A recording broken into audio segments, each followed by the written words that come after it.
l'Union européenne progresse sur un nouveau train de sanctions contre la Russie. Pour la première fois, ces mesures devraient toucher le secteur énergétique. Si elles sont adoptées, alors la présidente de la Commission européenne se rendra à Kiev cette semaine avec un nouveau geste de soutien à l'égard de l'Ukraine. Ursula von der Leyen propose un embargo sur les importations de charbon évalué à 4 milliards d'euros par an.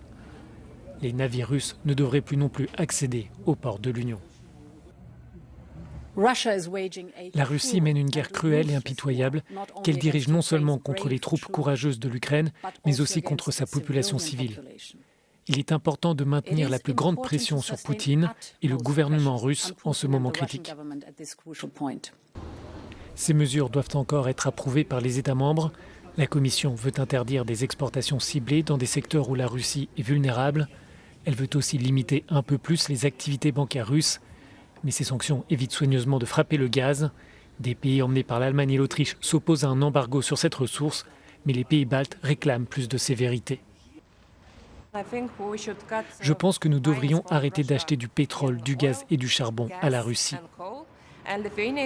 La Lituanie est le premier pays de l'Union européenne à avoir dit au revoir au gaz russe et nous refusons d'acheter du gaz en Russie.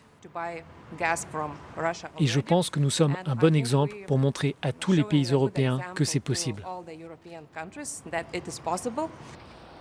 L'Union a décidé de désigner persona non grata un certain nombre de fonctionnaires de la représentation russe auprès des institutions européennes pour des activités jugées contraires à leur statut diplomatique.